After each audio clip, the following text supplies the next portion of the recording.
नमस्कार। राष्ट्रवाद का डस्टबिन मतलब होता है जहां पर आपको फेंक दिया जाएगा बिना मतलब का।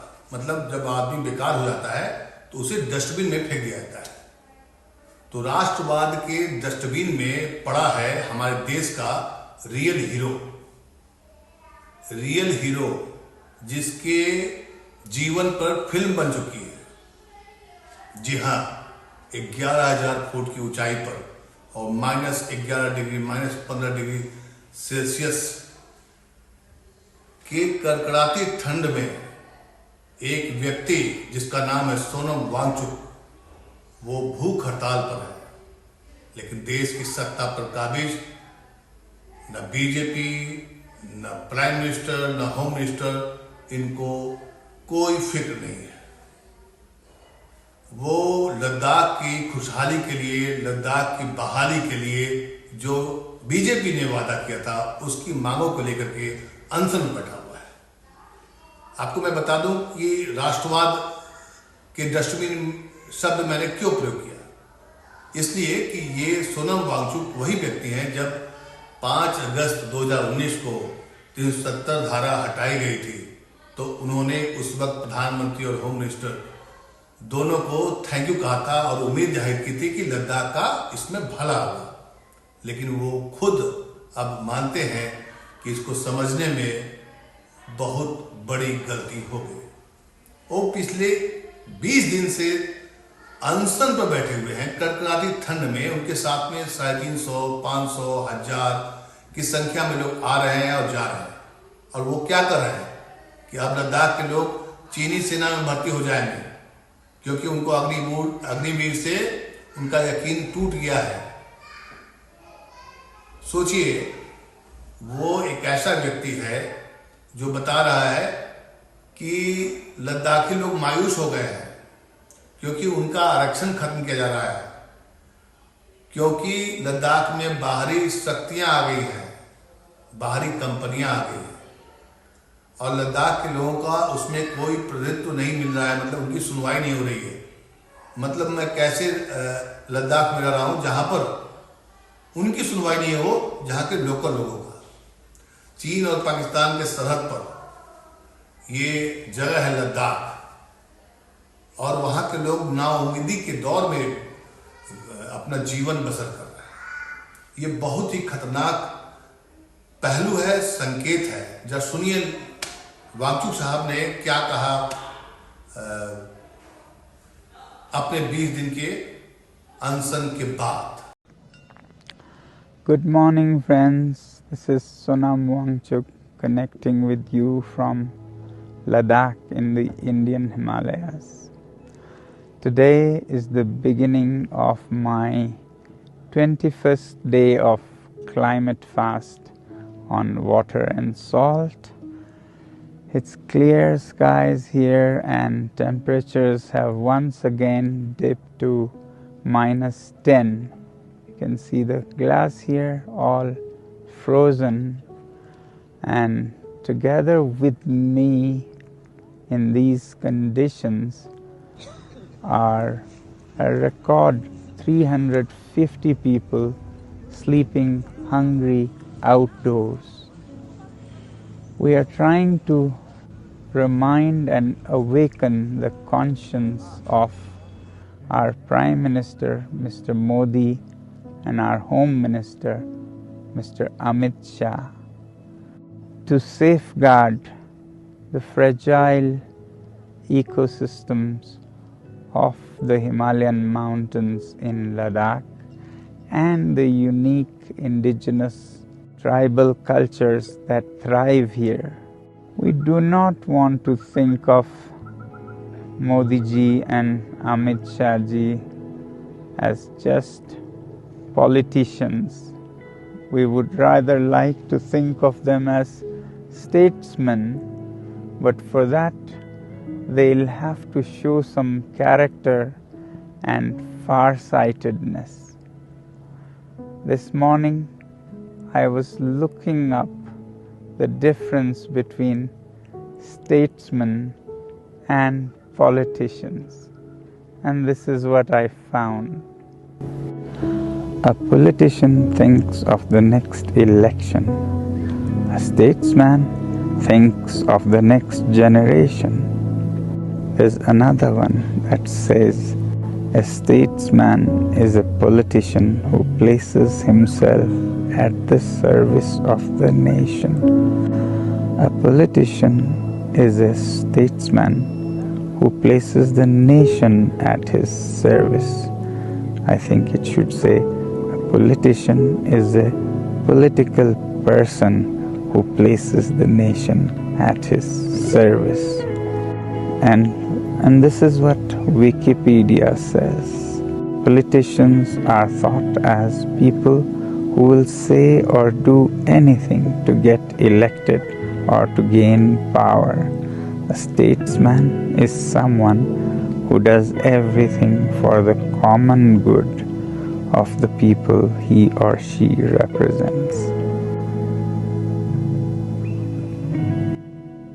We hope that our leaders will show some statesmanship and farsightedness when it comes to especially fragile zones like the Himalayas and Ladakh and other eco-sensitive zones within the country. Well, India is the mother of democracy. We citizens have a very special power. We are the kingmakers. We can compel a government to change their ways or change the government if that doesn't work. So let's remember to use our ballot power very carefully this time in the interest of the nation. That's all I have to say this time. Thank you very much. Jule, Namaskar, Salam and Jai Hind.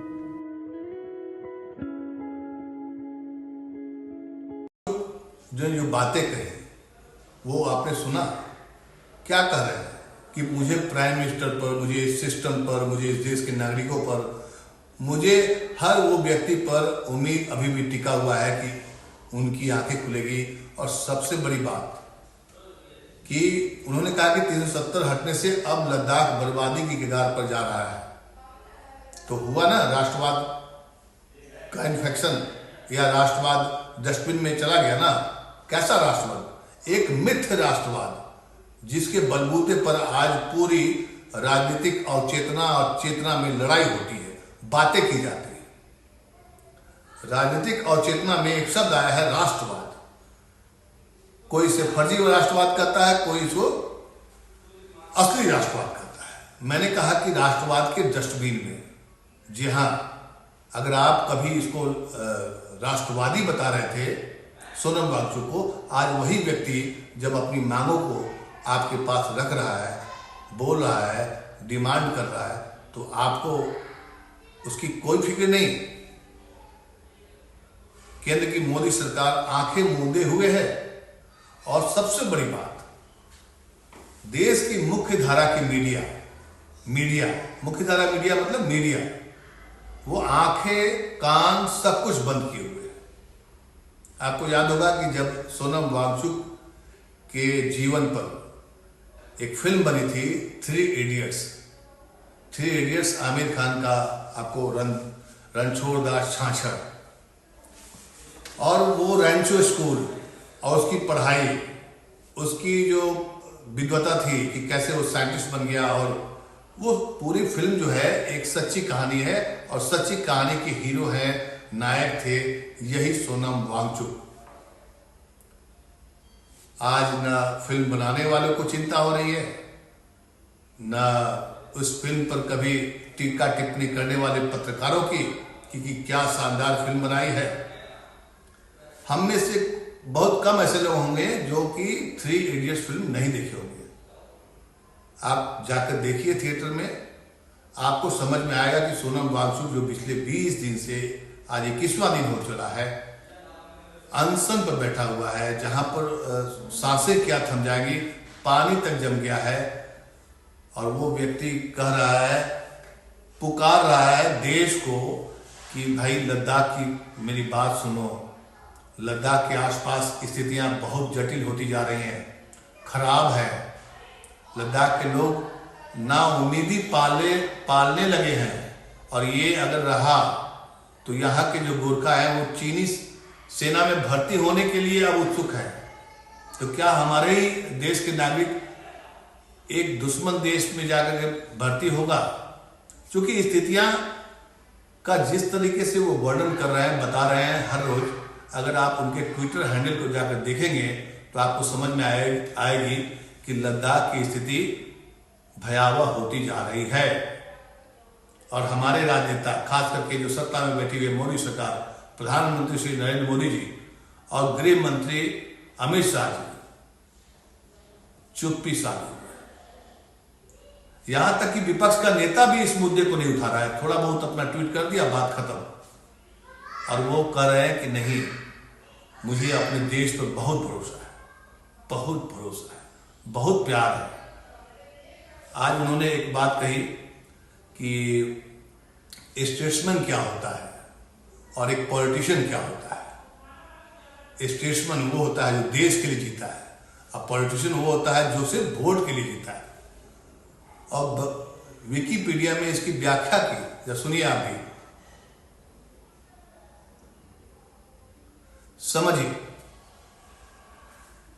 इस video को बनाने का मकसद यह है कि देश के लोग जान सके। अगर 2-4 लोग भी अगर इस वीडियो को देख रहे हैं तो वो इस वीडियो को फॉरवर्ड करें। सोनम वांगचुक की लड़ाई में क्लाइमेट फास्ट है उनका, पर्यावरण के लिए, रक्षा के लिए वो अपना अनशन कर रहा है, और लद्दाख की उस जमीन के लिए रक्षा कर रहे हैं, गुहार कर रहे हैं, जो कि हमारे सरहदों पर बसा हुआ है।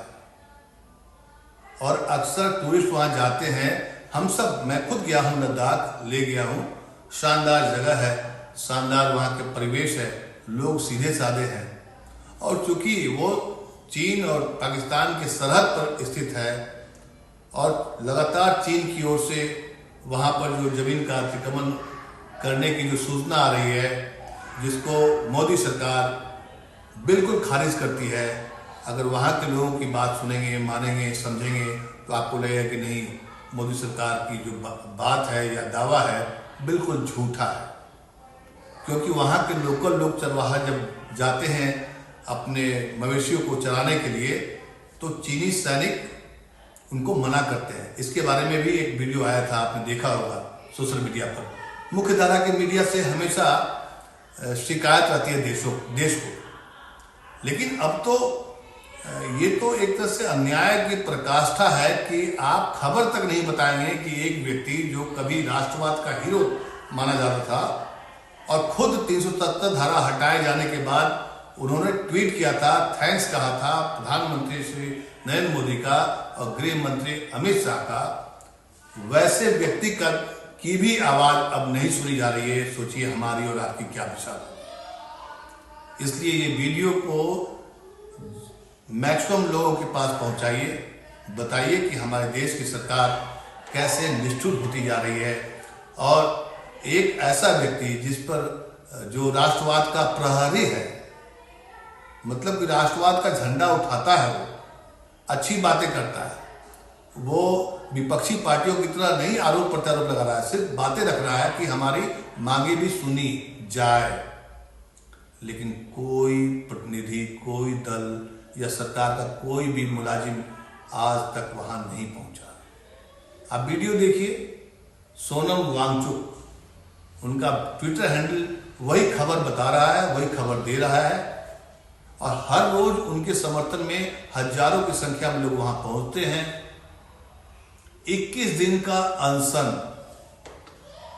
आपको याद होगा पिछली सरकार में जब मनमोहन सिंह की सरकार थी, अन्ना आंदोलन चल रहा था, मात्र 13 दिन का अनशन हुआ था, सरकार डर गई थी और आनंद फानंद में जाकर के उनका अनशन तोड़वाया गया। एक संवेदनशील सरकार की यही निशानी है, पहचान है। हालांकि वो अनशन तोड़वाना और फिर आम आदमी पार्टी का बनना कांग्रेस के लिए बहुत धोखे का सौदा हो गया, नुकसान का सौदा हुआ। लेकिन एक सरकार की जो संवेदनहीनता है वो कम से कम उजागर तो नहीं हुई। और इस सरकार, मोदी सरकार से आप उम्मीद करते हैं कि संवेदनहीन सरकार नहीं थी, जैसा कि अक्सर लोग बोलते हैं, उनके समर्थक बोलते हैं। लेकिन अगर सोनम वांगचुक की अपील, उनकी बातों को सुनिए और सरकार ने अब तक क्या किया, क्या है लद्दाख का मामला, अगर जानना हो तो समझिए इस बात को, तो आपको लगेगा कि वर्तमान में जो मोदी सरकार है, हालांकि अब चुनाव नजदीक का चला है, कैसे संवेदनहीनता की पराकाष्ठा पर उतर आई है और कोई भी सरकारी अमला जुमला वहां तक नहीं पहुंचा। ये वीडियो देखिए और हो सके तो इसको ज्यादा से ज्यादा लोगों तक पहुंचाइए, क्योंकि लद्दाख की आवाज देश की आवाज है। हम सब उनके समर्थन में हैं। मांगों को मानना या ना मानना दूसरा बात है, उसके तकनीकी पहलुओं को पर हम बात नहीं कर रहे हैं। लेकिन कम से कम एक अगर राष्ट्रवाद का व्यक्ति, हमारे देश का हीरो, हमारे देश का एक ऐसा व्यक्ति जिससे लोग सीखते हैं, वो अगर कुछ बात कर रहा है तो उसको सुना जाना चाहिए।